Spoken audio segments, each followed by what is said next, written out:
بسم اللہ الرحمن الرحیم۔ السلام علیکم ورحمۃ اللہ وبرکاتہ۔ کیسے آپ سب ویوز؟ امید کرتی ہوں کہ آپ سب لوگ خیریت سے ہوں گے۔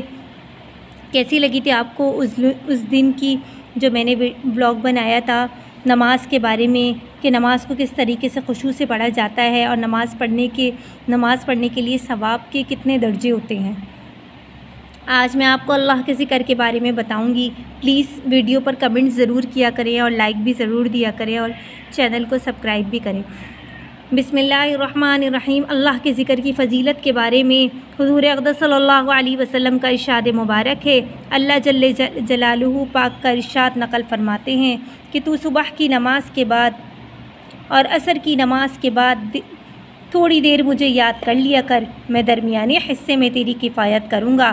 ایک اور حدیث میں آیا ہے کہ اللہ کا ذکر کیا کرو، وہ تیرے مطلب برابری میں معین ہوگا۔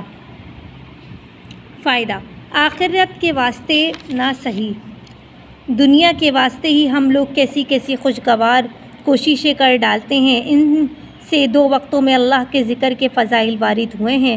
جب اللہ جل جلالہ کی کفایت کا وعدہ فرماتے ہیں، پھر کسی دوسری چیز کی کیا ضرورت؟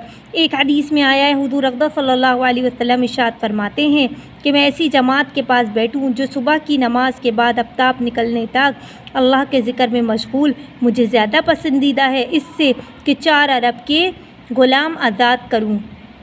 بہت ثواب ہے دیکھیں اللہ کے ذکر کے فضیلت کا۔ ایک حدیث میں آیا ہے کہ جو شخص صبح کی نماز جماعت سے پڑھے اور پھر آفتاب نکلنے تک اللہ کے ذکر میں مشغول رہے، پھر 2 رکعت نفل پڑھے، اس کو ایسا ثواب ملے گا جیسا کہ حج اور عمرے پر ملتا ہے، اور حج اور عمرہ بھی وہ جو کامل ہو۔ حضور اقدس صلی اللہ علیہ وسلم کا ارشاد ہے، ایک جماعت کے ساتھ صبح کی نماز کے بعد سے آفتاب نکلنے تک ذکر میں مشغول رہوں، یہ مجھے دنیا اور دنیا کی تمام چیزوں سے زیادہ کیا ہے؟ محبوب ہے۔ دیکھیں اللہ کے ذکر کی کتنی فضیلت ہے کہ آپ صلی اللہ علیہ وسلم کو دنیا اور دنیا کی تمام چیزوں سے زیادہ محبوب ہے۔ اور آپ کو پتہ ہے نماز فجر کی کتنی فضیلت ہے کہ اس میں چہرے کا نور، رزق، سب کچھ داخل ہے۔